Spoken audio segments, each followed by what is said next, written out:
This podcast is brought to you by Tāmaki Paingahira, Auckland War Memorial Museum.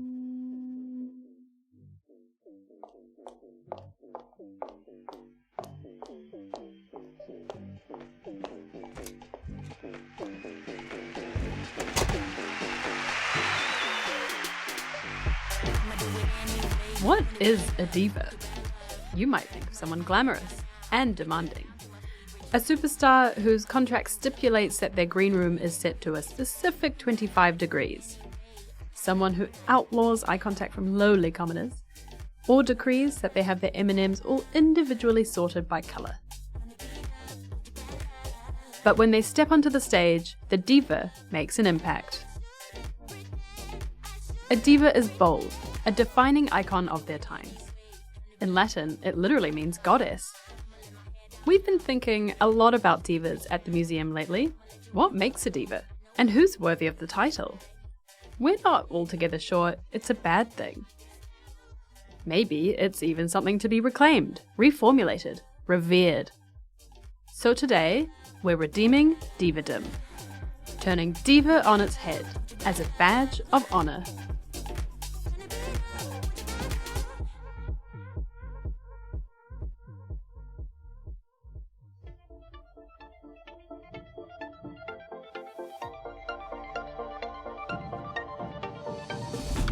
Kia ora, I'm Steph Strock, your host for this episode of The Amp, the podcast from Auckland Museum that amplifies the incredible stories from our collections, our mahi, and our place in the Pacific.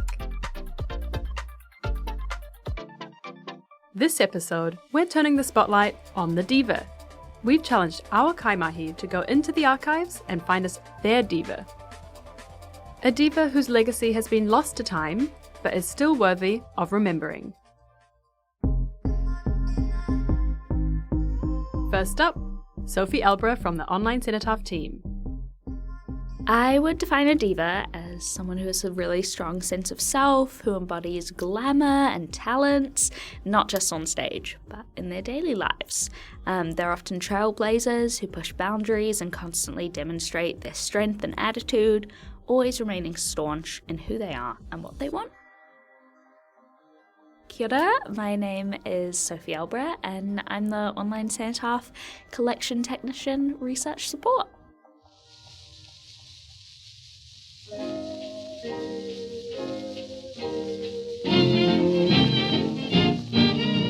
My diva is Nola Luxford. She was the perfect diva. Nola became a trailblazing actress, writer, and broadcaster whose innovation and talent for fundraising during World War II meant that she was dubbed the Angel of the Anzacs. She originally lived in Hastings, New Zealand, and then ended up leaving for the glitter and glamour of Hollywood, California during the 1920s, when the city was basically at the peak of its dominance as the film capital of the whole world. Glamorous as her life became, it didn't start out all so glitzy. So she was always kind of a performer from a very young age, but she did end up having to leave New Zealand in a bit of a scandal, because in 1919 her father had quite a public divorce from her mother because he ran away with an assistant at his bookstore. And so Nola and her family faced a lot of social scrutiny and gossip. And then immediately after that, she married her first husband, who was a returned serviceman, Morris George Luxford, and then found out he was completely penniless. So she was facing not only poverty in New Zealand, but also an enormous amount of social scrutiny. And so Morris and Nola decided to take a trip to America shortly after they got married, at which point Nola decided to stay and pursue her dreams in Hollywood. Shortly after, Nola and Morris divorced. This was no small matter. Far from home, and in a time where women weren't even allowed to open a bank account alone. It was pretty crazy, and especially I think it shaped Nola a lot because she went on to have a few marriages in her time, and she also went through a very public divorce herself when she became a more popular figure. So after her divorce in April 1927, she married this guy called William in June 1927, and he came from a very wealthy family. So he was quite well established. They were a Baltimore brewing family, and it was during those years that Nola started to establish herself in the film industry. By 1927, papers were referring to her as the sole New Zealand screen star of Hollywood. She was definitely well known back home by this point, because it was pretty brave what she did. I think a lot of young New Zealand women were looking up to her. Nola burst onto the screen. The silent film epoch was coming to an end. The talkies, or as we know them, regular movies with sound, started hitting the cinemas. Apparently she had a very lovely voice. A lot of the articles talk about how from a young age she had they say in that patronising way, she had a pretty face and a beautiful voice. So she was perfect for radio or for movies. Hello, New Zealand. This is Nola Luxford saying, Here my Pakeha, here my Maori. I've been asked to chat to you for a few minutes, and it was suggested that I talk about some of my activities here in New York. So suppose I give you Nola started to get a feeling that the Great Depression was eventually going to affect the glitter and the glamour of even Hollywood film industry. And so in 1932, she pitched to a little broadcasting company, the NBC, the National Broadcasting Company, and said that she should be the Australian and New Zealand commentator for the Los Angeles Olympic Games, which obviously was pretty controversial, and she had to fight really hard to get the position. Women were not recognised as sports commentators at the time. People thought there was no way that the public was going to be able to listen and take seriously a woman talking about the Olympics. But she got the role, and then she was incredibly successful at it. The NBC received over 50,000 letters and telegrams, all praising her work. She was pretty incredible. During this time, even though she was starting to garner all of this success in the radio world, Nola was definitely going through some personal struggles. She was struggling with a 4-year-long, very public divorce from William, which had made a lot of international headlines. She faced pretty immense scrutiny from the press. There was an article in The Truth in July 1937 titled, Nola Luxford Preferred Nightlife, says husband, in which William basically accused her of having luxurious tastes beyond even his income and tried to make her out to be a difficult, superficial woman. All she cared about was money. Basically a true diva. And then this was particularly controversial as well because it was Nola's second divorce. And during the 1930s, she kind of became framed as a symbol of everything wrong with the modern woman. She was seen as selfish and materialistic. She disobeyed societal demands to sacrifice her own interests for the benefit of her home and husband. The divorce was eventually settled in 1939, and Nola was awarded the couple's Bel Air home alongside a lump sum of $25,000, which at the time was pretty significant. We crunched the numbers, and that's about $1 million New Zealand dollars today.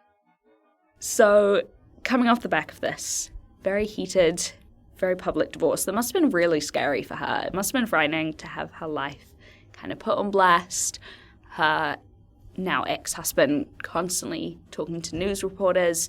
They also had a big back and forth with both of them accusing each other of being physically violent towards the other. It must have felt very exposing and very personal. But despite that, she continued to make progress in her career. She was still doing very well. The same year as she was granted her divorce, in 1939, she was also hired again by NBC as one of the first women network news announcers. So, again, a pretty huge step as a trailblazer. And she actually ended up making history because on the 3rd of September, she was one of the first people to tell the American public that England was at war with Germany. As the war continued, she sort of continued to use her position to arrange broadcasts from servicemen to their families back home in New Zealand and Australia, which was sometimes the final message that people would ever receive from their loved ones before they went to join the front lines. and her voice became a beacon for the Anzac soldiers half a world away from home. Young Australian and New Zealand soldiers tuning into the radio found comfort in her broadcasts, and soon, a community. So these two 18-year-old New Zealand Air Force sergeants, they've just come down from Canada and just landed in New York. So they look for the only person they know, and it's Nola, the voice they heard on the radio for all these years. They have some tea, they chat about New Zealand, probably reminiscing about home. And then on the way out, the men ask, hey, there's 42 Australians coming down from Canada next week. Can they come to you? That was kind of the beginning of this new phase of Nola's career, where she eventually had hundreds of these Anzac men coming to her door, trying to stay with her. She would host them and entertain them, and that's when she realised that there was a big need for a New York Anzac club. So, by the end of the war, the hospitality of the Anzac Club in New York, it had been enjoyed by around 35,000 men. So it was hugely successful. It was also visited by a lot of other divas in their own right. Gracie Fields, Tallulah Bankhead, Vera Lynn, many, many others. So for her efforts, Nola was appointed an honorary OBE, and then she was later awarded the American Award of Merit and the Queen's Service Medal by the New Zealand government. So she was a well-decorated woman. And once a diva, always a diva. After the war, Nola's tireless energy continued to be channeled into all sorts of good. She basically remained a public figure. She published a children's book, which was called Carrie Kangaroo, and she lectured pretty widely throughout the United States on peace and the South Pacific. She was a huge, passionate conservationist and also refugee activist. She fell in love with Glenn Russell Dolberg, who was actually the manager who hired her for her first broadcasting gig in 1932, the Olympic one. He was the man who organised all that, and many years later, fell in love. They got married on the 1st of August, 1959, and they retired to a large home and garden in the LA Hills. They both were very involved in community affairs. Nola was still always organising, always fundraising, before she died on the 10th of October, 1994. And she left a pretty incredible legacy in radio, fashion, politics, and obviously New Zealand's military history. From Hastings to Hollywood to a legacy of divadom. I imagine, if I was a young girl in the 1930s and I saw this incredible woman from Hastings who'd made it all the way to Hollywood and then made it all the way in New York, I would be, I think, very inspired by her story. She's creative, intelligent. She shows that, if you know what you want from a young age, you don't have to change those dreams. You don't have to give up on it just because maybe where you're from or the resources you have. Next, it's over to Madison Pine, one of our collection access librarians. I think being a diva is all about confidence, and I think it's about pursuing something you love with passion. It's all about celebrating talent and enthusiasm and spirit. It's just kind of this really exciting energy. Kia ora koutou, my name is Madison Pine and I'm one of the collection access librarians. So my divas are 5 New Zealand women who served with the Air Transport Auxiliary during the Second World War. They were known as the Atta Girls, and they are some of the only women who actually flew planes during the Second World War. And they were? June Howden, Betty Black, Jane Winstone, Marie Fackett, and Trevor Hunter. Yes, Trevor. Apparently the story goes that her mother was convinced that she was going to be a boy and stuck with the name. Formed in 1939, the Air Transport Auxiliary, or ATA, was originally set up to support the British war effort, transporting mail, dispatches, and medical supplies. But as the war intensified, so did their responsibilities. Within weeks, the ATA pilots went from ferrying mail to ferrying military aircraft. Our divas became affectionately known as the Atta Girls, like Atta Girl, and they proved beyond doubt that skill and courage in the skies wasn't just for the boys. The Atta Girls transported aircraft to wherever they were needed. New, damaged, or repaired, the planes had to be shuffled between factories, airfields, and active service squadrons. It was a service that was made up of both men and women who, for various reasons, were not eligible to join the Royal Air Force, but were keen and capable pilots. So they kind of already had to have some flying experience, which all of the 5 women from New Zealand did. In total, there were about 168 women throughout the world who served as a part of the Air Transport Auxiliary. Let's go back a bit and set the scene. Within the first 2 decades of powered flight, female pilots were breaking speed, endurance, and altitude records. So it's really interesting. So the 1930s, or post-World War I up to the start of the Second World War, was kind of known as this golden age of aviation. And during the 1930s, you have these really incredible cohort of women that were creating all of these incredible new records. So in 1930, Amy Johnson made history when she became the first woman to fly solo from London to Australia. And then there's New Zealand's own Jean Batten, who was the first woman to fly across the South Atlantic, and she was also the first woman to fly solo from London to New Zealand in 1936, which took a total of 11 days and 45 minutes. And that's also when a lot of these Atta girls were getting their pilot's licenses. And then almost overnight, women joined the workforce en masse. With working-age men called to arms, women stepped up to fill traditionally male roles.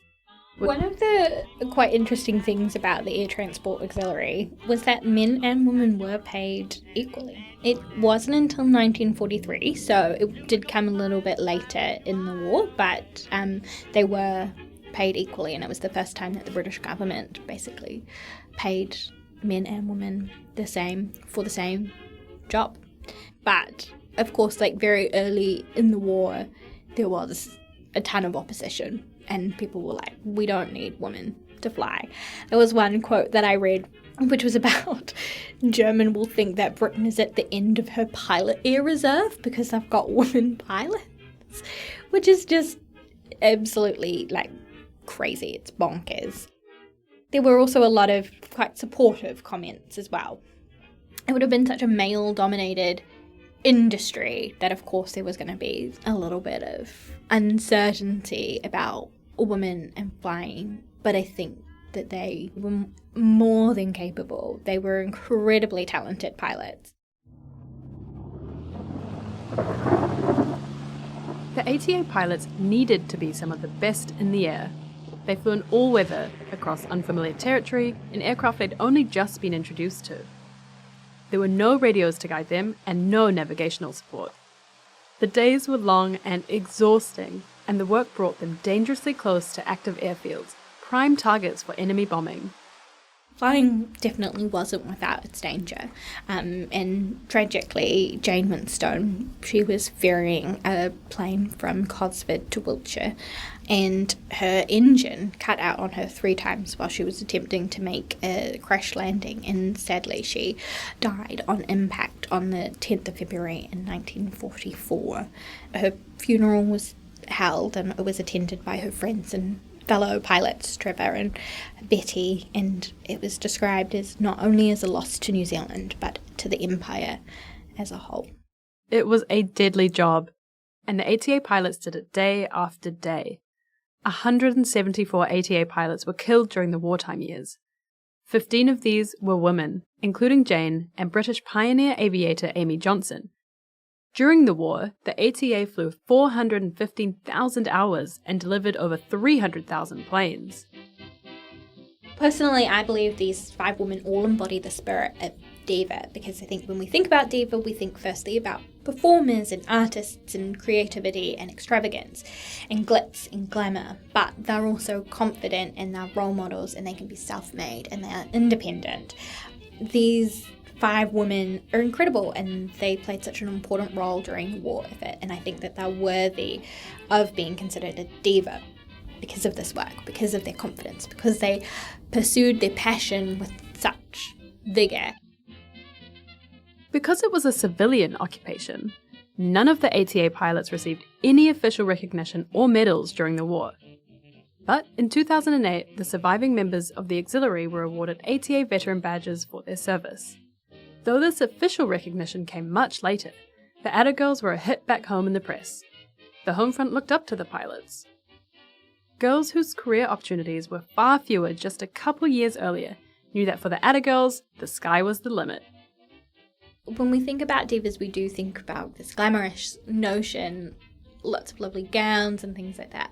And the ATA girls were really glamorized in the press because they were women, and I think there was just this air of fascination by these women and these pilots, but in reality it was not a glamorous job. They missed showers and they had huge long days and couldn't take a day off because they had a job to do, an incredibly important job to do, and I don't think that they complained because they had a job and they knew that it had a purpose and they wanted to fly. That's why they were there. They wanted to do this job, they believed in it.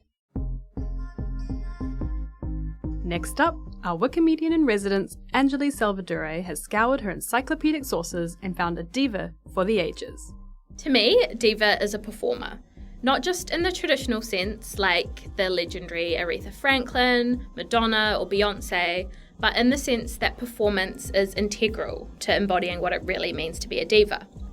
Performance takes a mixture of vulnerability and self-assuredness. It is a defiant choice to be seen, heard, and to command respect. The diva I've chosen to shine the spotlight on is the iconic Carmen Rupe.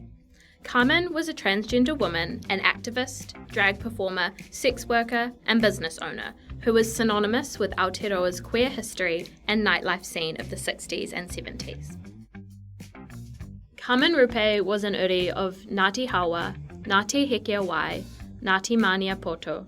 She was born in 1936 in Taumarunui and grew up firmly rooted within Te Ao Māori. From an early age, she loved dressing up in gowns and entertaining people. One of her earliest performances, which was around 1945, is noted to have been at a concert for servicemen in her hometown where she danced the hula. When she was 18, Carmen was called for compulsory military service. At the end of the training, each hut was able to put on a concert. Carmen was put forward as the star and performed in drag an impersonation of Eartha Kitt. With a want to help people, Carmen worked as a nurse in Auckland. This is where she started to get involved in the LGBT scene. She would go to these parties in her boy clothes, then once inside, she would change into drag and perform. 1960s New Zealand was a tough time to stand out. So, while Carmen's life was filled with glamour and partying and community, she also faced a lot of discrimination, violence, and even incarceration. In 1966, she was arrested while heading home after a night out. Her charge was frequenting with felonious intent, all stemming from the fact that she was wearing women's clothing. That case actually ended up being a big win for the trans community when the judge ruled that he was unable to find anything in New Zealand law that stated it was illegal for a man to dress in women's clothing. From that point onwards, Carmen only wore women's clothing, and in 1968 legally changed her name to Carmen and lived as a woman.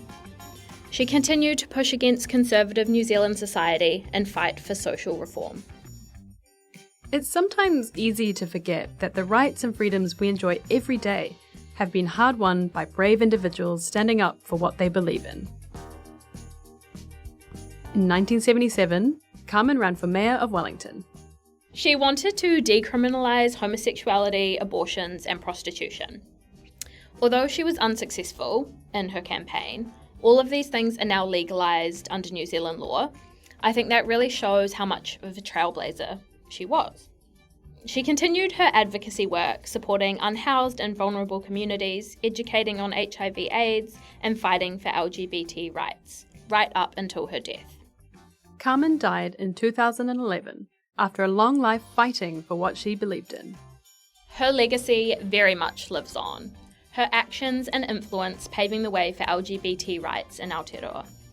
In 2016, marking 30 years since the Homosexual Law Reform Act, the green walking man on the pedestrian crossing on Wellington's Cuba Street was replaced with Carmen's figure, a nod to her unforgettable influence on the city. I think Carmen did a lot for the queer community at the time, but I think the most remarkable thing about her is that she really did live true to herself right from the beginning, and she took on whatever that really meant. She dealt with a lot of discrimination, but it seems like she was the kind of person who never let that get to her and just kept fighting for her community and for the sake of making sure that others could continue to live how they wanted to in the future.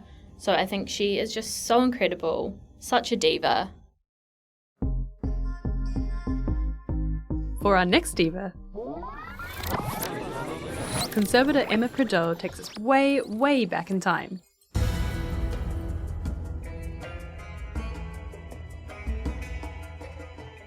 So today I'm going to give you a diva who is a little bit out of left field. Some people have heard of her, some people haven't. She is a pharaoh. Her name was Hatshepsut. And if you know anything about ancient Egyptian history, having a female pharaoh was not just unusual, almost unique. Long before household names like Cleopatra and Nefertiti, Hatshepsut held the throne. Only the second ever female pharaoh that we know to have done so.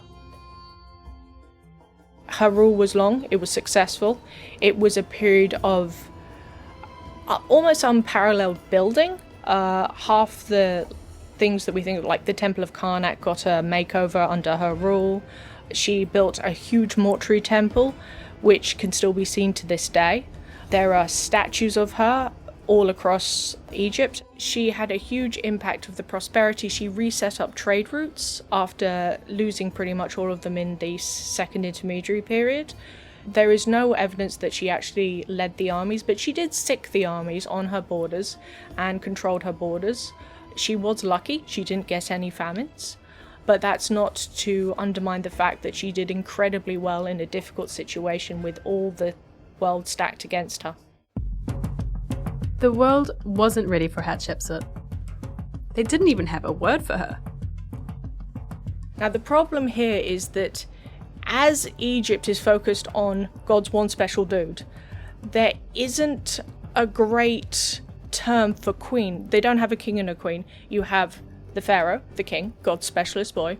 You have the great wife, the specialist woman, like the pharaoh's favorite wife. Then you have all the other wives. So generally the kingship line is supposed to go through the great wife, but the great wife has only produced Hatshepsut. One of the additional wives produces a boy who will become the heir called Thutmose II. So they decide to do the logical Egyptian thing and marry the two together. Yes, you heard that right. Literally marrying the two siblings together. Sadly, Hatshepsut's half-brother / husband wasn't the picture of health, dying young as a result. So, husband is enlarged and in charge for 3 years or 13 years. Like I said, it's pretty hard to track exactly when certain people come in and out of the picture just because of the inbreeding and also the similar names. So he dies. Now they have between them a daughter, but no male heirs. Same problem as last time. However, Thutmose II has begat Thutmose III, so Hatshepsut becomes a regent for technically her nephew, I think, at this point. So she's working as a regent, and Thutmose II dies when Thutmose III is 2, so he is a full-on baby at this point. Because they believe the head god has given them the right to rule these blessed lands, which is really great, they can't really portion the power out to other people. So there's a tradition that the queens will become regent until the king is old enough to smite his own enemies. And when she becomes regent, she suddenly stops having to pretend as much because people aren't they don't believe the 2-year-old is actually giving the orders, no matter if he is God's specialist boy. They do know that they're going to Hatshepsut. Hatshepsut is setting up trade routes. Hatshepsut is starting temples again. Hatshepsut is giving orders for certain things to be built. And then there is a slide, which is really interesting, where she starts masculinizing herself. When Hatshepsut took power, she did what any pharaoh would. They didn't have a concept of a queen, though, so she took on the image of a king. She starts consolidating power slowly. It looks like it takes her about 5 years. So Thutmose is 2, she becomes regent. Thutmose is 7, she's no longer regent. She's declaring herself pharaoh. And you can see a shift. She goes from the linen dress, and then she dons a headdress which is sort of gender neutral. Goddesses and gods both use it. And a linen skirt. Her chest gets flatter, and she doesn't wear anything above the skirt, as it were. Her legs start getting longer in all her depictions. Her face gets narrower and longer. So you can see the shift all the way across. In all her statues, after a certain point, she is displayed as with a beard, because that was a symbol of kingship as much as a modern crown was. Looking at timelines, she becomes full pharaoh and starts heavily encoding herself as masculine in her portraits and all her paintings when her nephew hits the age of, I think, 9 or 10. So that is the point where the kid will be getting taller and edging on to puberty, becoming a potential problem. I wonder if she hits the point and realizes it's now or never. Hatshepsut had a clear goal. She wanted to hang on to power. And who could blame her? She was pretty good at the whole pharaoh thing. If entrenching her rule required a false beard, so be it. She took, not technically her birthright, but something that she'd been doing for a very long time, and decided she wanted to keep it because she was very good at that. There is a lot of old stories about Hatshepsut that she was like an evil stepmother. There's a feminist retelling now that she was girl boss. And I feel like that is probably closer to the truth. But also I think that we need to recognize the fact that there was an easy way of consolidating her power. And she did that through presence, through intelligence, through culture, redefining her relationship with gods, with herself, with her gender. Instead of the easy route, which would be just like, push Thutmose III into the Nile and just keep him in there until he stops coming back. She was in power for 22 years. She took over when Thutmose was around 2, and when he was around 24, she died, apparently skin cancer. So again, she was good enough that they didn't do the Bronze Age technique, which would be to kill her. I mean, why fix what's not broken?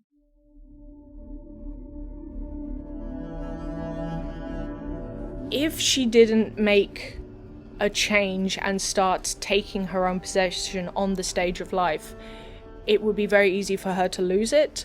And I think it is useful to note that she is a diva because she saw her chance, she took it. Hatshepsut once reflected, "Now my heart turns this way and that as I think of what the people will say, those who will see my monuments in the years to come, and who shall speak of what I've done." And here we are today, speaking of exactly that.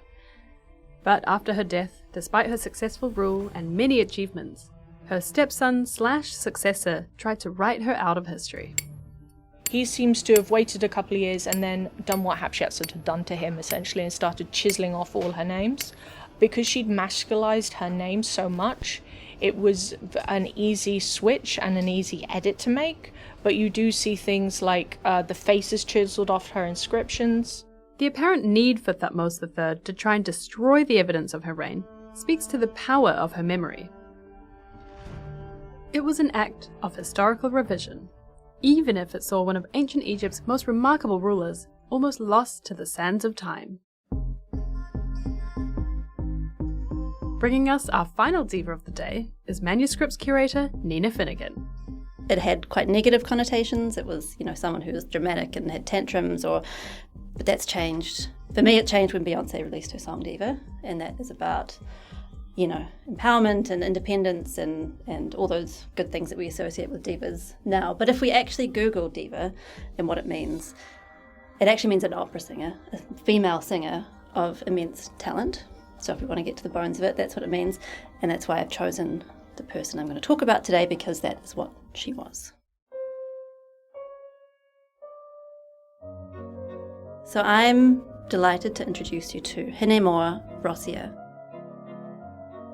Hinemoa was born in Maunganui in 1910. I've never heard of her before, and I would imagine our listeners wouldn't have heard of her either. I came across her by accident, as so often happens when you work in a museum. I was thumbing through a box of musical programs in our ephemera store looking for someone else entirely, and Hinemoa's face just caught my attention. And our ephemera collection is a farewell program from her farewell tour of 1937, held at Auckland Town Hall. And as also happens in a museum, you just get an inkling about someone, that someone's going to have a really interesting story. And so I followed my nose with Hinemoa and discovered that she does have an interesting story, and she is a diva. Her family have an interesting story. So her great-grandparents, Charles Cottle and a woman called Podewa, were married by the missionary William Williams at his mission station in Waimati in 1836. On the very next page of the register is Hongi Hika, so it was a really important time. So her family have an important history. Her cousin was Nancy Wake, who was a famous resistance fighter in the French resistance in World War II. So interesting family, but back to Hinemoa.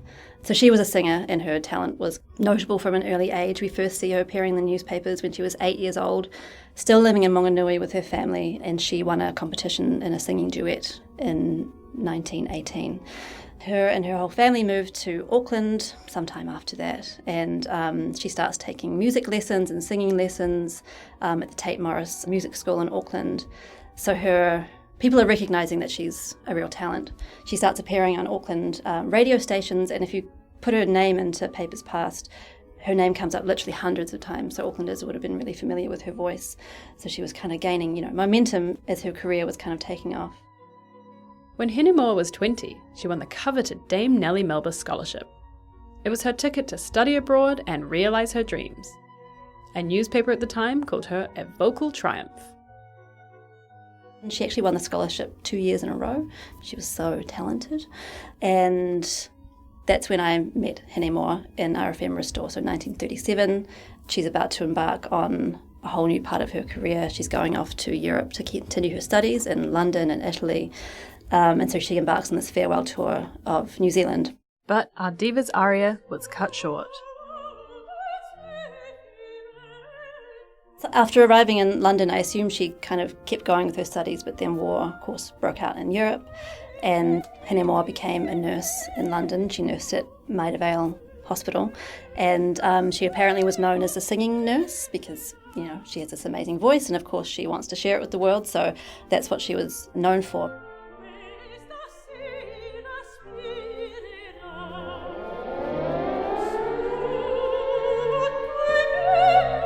While Hinemoa was nursing in London, the city was under relentless attack. The German Luftwaffe bombed the UK's major cities. The Blitz began in September 1940 and lasted for 8 harrowing months. Night after night, bombs rained down, destroying homes, businesses, and lives. You can imagine how soothing that might be for people, in the midst of, wartime, hearing this beautiful voice echoing through the corridors.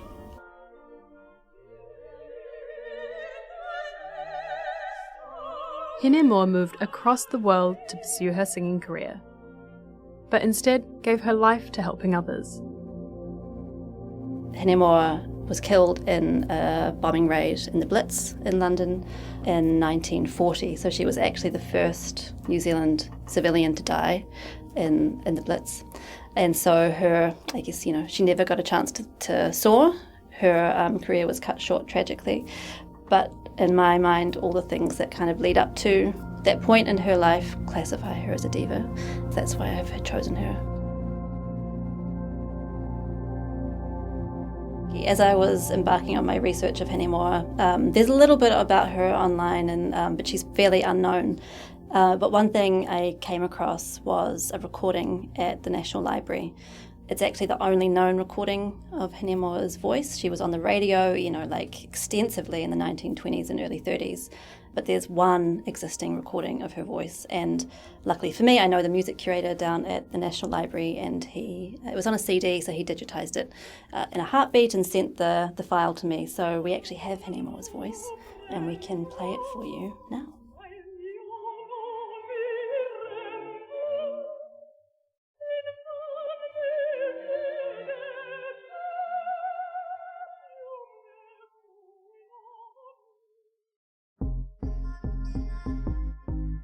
Courage, capability, glitz and glam. A diva doesn't need to be defined by a single word. Diva is a way of life. It's an ability to defy the odds, pave the way for others, and leave a legacy of greatness, whether the world is watching or not.